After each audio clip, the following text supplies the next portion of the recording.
My name is Chris Edwards, and I'm the founder and CEO of a company called The Third Floor, which is intended to be mysterious.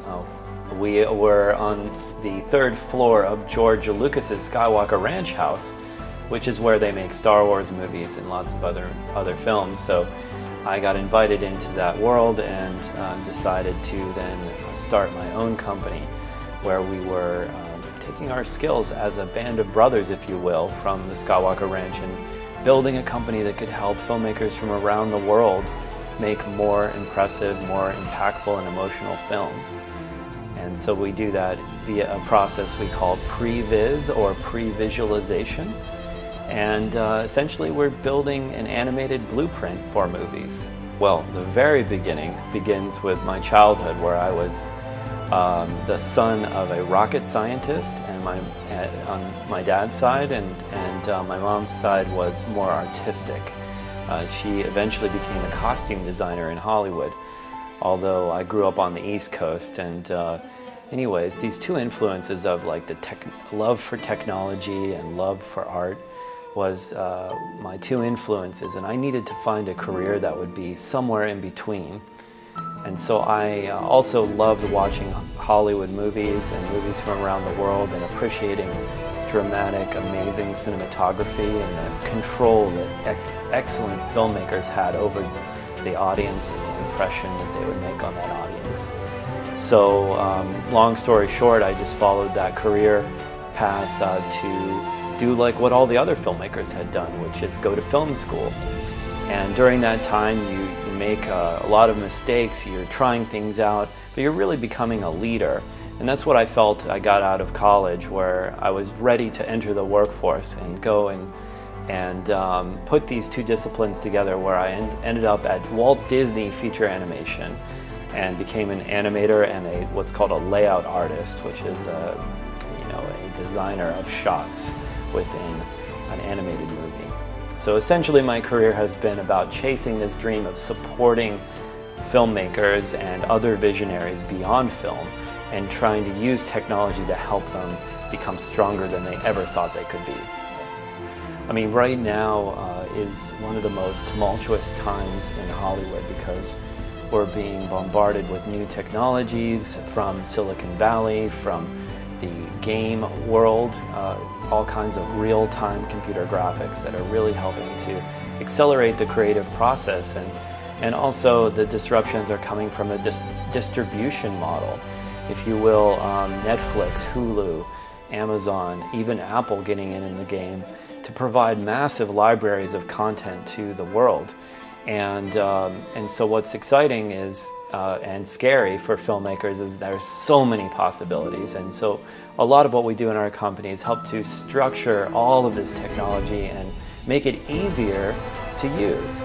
Because a lot of filmmakers, they don't care about the computers or the man behind the curtain. All they care about is just their singular vision and how they get that to a final completed state.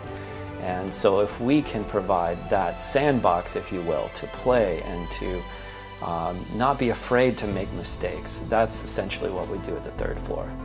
Well, the creators are made to disrupt in a way, and technologies also can disrupt. So if you put technologies together with really cool visionary thinkers, they can do some incredible things, and they can also reach a very large audience. So I see this as almost a democratization of media, where there's a lot of younger filmmakers that would have never, back in the heyday of Hollywood, would never have been received by such a large audience, because there was only one way to go. You either made a television show and you had to be friends with those networks, or you made a movie, and if you were very, very lucky, you had that distributed to a series of theaters. These days, as you've seen on the internet, people can get attention by putting up their media and creating what is true to them, and yet very quickly be recognized by an audience. You see it on all over the internet with all the influencers that have more followers than many celebrities. It's like, it's pretty incredible times where now the disruption is caused by people who have something to say that resonates with the rest of the world. It's so exciting to see the changes that are happening in Saudi now. My first taste of that was when I was very honored to be one of the stops on the tour for Saudi Film Days, where I was there to, I believe it was just to entertain the participants, but I think I gave them more than what they were expecting by lecturing to them for an hour and a half about our entire process. But everyone seemed to really enjoy it, and I looked into the eyes of those writers, directors, producers, entrepreneurs, and I saw this burning desire to make more of what they had created and to continue to push themselves to make it even more impactful on the world. And so I felt in that moment that there was a chance for us to work together, combine our process, our technology, and some of what we know and wrap it around the culture that we have here in a way which is non-disruptive or in any way changes the intent of the creator. And in fact, this is what we try to do every day with filmmakers from around the world. And so I'm actually jealous of what you guys have, which is a whole new beginning. You guys get to build the industry that you want, that is appropriate for your country, and to decide whether or not that becomes an international destination. And so, I'm here for that journey, and I'm excited to be a very small part of it. This conference at ITHRA is the very definition of unity. I've seen people from around the world not only presenting but attending, and it really makes me jealous because there is so much diversity here in terms of art, with film, with industrial designers and material scientists and people making explosions on stage. I mean, this is a really well thought out conference, and what was even more striking to me is the level of engagement of the people here.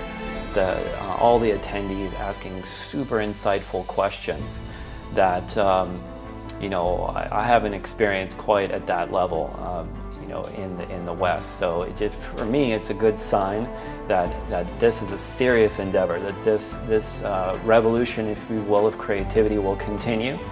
And I'm excited for everyone in this area of the world. This is the first and best step, which is a sample of many areas of culture, and also a celebration of Saudi culture here, which the world needs to know more about, honestly.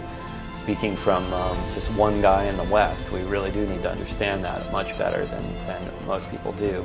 But I see it as just the first step. So if you could use this wonderful building and the resources you have here to continue to do more in-depth training and programs that would help supplement any of the areas that people are interested in, that's where the rubber's going to hit the road, as we say. That's where we're really going to give the expert knowledge to the people that need to have that expert knowledge, in addition to the overviews that we get during these types of conferences. Well, today with my 20-something minutes on stage, I need to start with, and I want to start with, just inspiring people about my personal journey. I'm not a rich kid. I created everything, my whole company, from nothing really. We've never had any investors. I went from just me and 5 other people and an idea to over 400 employees. And so for that, I want people to take away the sense of entrepreneurship, and hopefully how this can inspire other people not to be afraid to try things. In fact, what I do in my career is about empowering people to not be afraid and to try and not be afraid to make mistakes. So I really hope that people take that away from this, and also my genuine pledge of support of I think you guys have something really magical out here, and that you have an opportunity, a half-life in time here to really do the right things, and in fact maybe accelerate beyond what Hollywood or any other more established film industry can do, because you don't have to be bogged down by the legacy history and some of the baggage of that process. and really look to build a futuristic model for content creators that is not just film and separate television and separate games industry, but it's all merged. You know, this is about convergence, really, at the end of the day, and how a smarter creator or financier can take one IP, one story idea, and incubate that all at once, all together, such that it is ready to be a theme park attraction someday, but also is the DNA of it will also support many other types of transmedia and allow fans of that IP to engage in it in many different ways, and not just a rectangle on a wall. Well, you know, creativity is what drives us, and I believe that actually it's gotten a little easier for me because you know, the hardest thing is just building it up from the ground up at a time when you feel like you're pioneering something, and a lot of people will tell you, no, that's not how things are done. You need to do it this other way, which may be the more expensive way, or maybe the way that takes more time or is less efficient.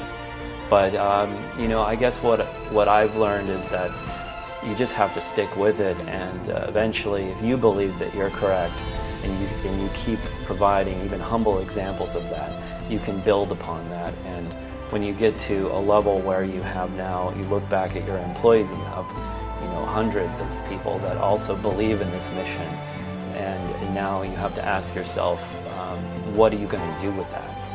You know, for me, this is not about making profit. This is not about running corporate companies.